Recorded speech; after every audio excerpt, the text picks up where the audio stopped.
I'm Drew Barrymore, and I'm here to induct the Go-Go's into the Rock and Roll Hall of Fame.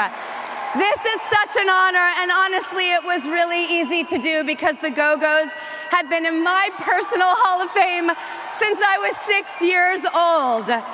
In fact, if you told tiny me that I'd be up here introducing my heroes into the most notable rock club in human history, I would say, well, I will do my best to honor these women. Do you remember the first record that you ever got? If you do, shout it out to me. You know what mine was? It was Beauty and the Beat.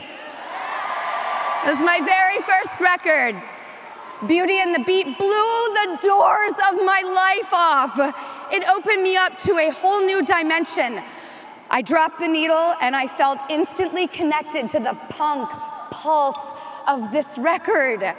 It sounded like pure possibility. It rattled up my walls and straight through to my heart.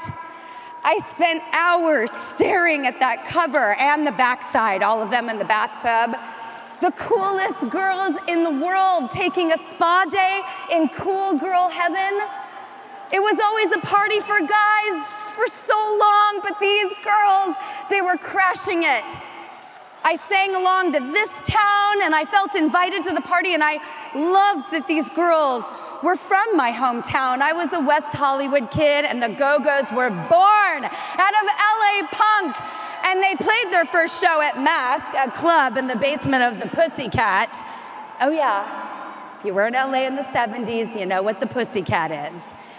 It's an adult theater, and it was just a stone's throw away from my childhood bedroom, and it was in that bedroom that I wore that record out, and it took one album, and I was hooked. I was gaga for the Go-Go's, and damn, their outfits, God, they were incredible. I mean, take one look at me in the 80s, you'll see where I got my inspiration.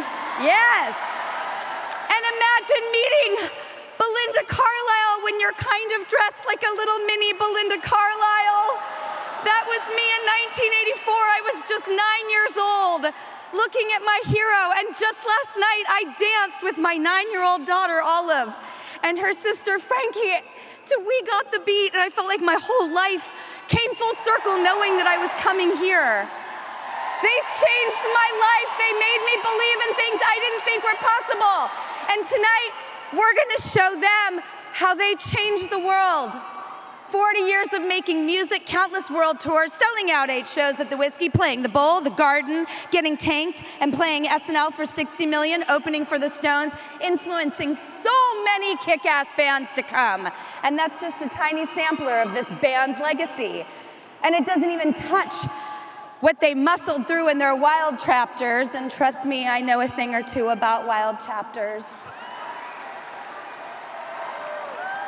I always thought the Go-Go's was such a perfect name for that band. So full of kinetic energy.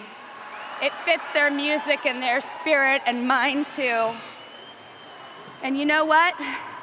You always have to just go for it.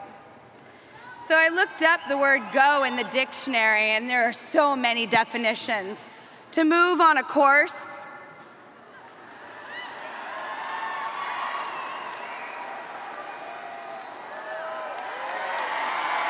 to begin an action or emotion. My favorite definition of the word go was to proceed without delay in an often thoughtless and reckless manner.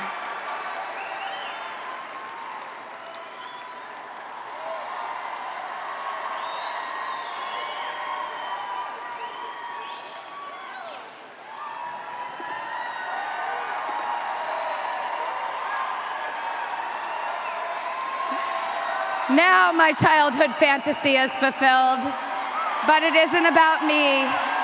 This is as true blue of a love letter from their biggest fan, from the first band I ever loved, It is my privilege to induct into the Rock and Roll Hall of Fame Belinda Carlisle, Jane Wiedlin, Charlotte Caffey, Gina Shock, and Kathy Valentine. Everyone give it up for the good.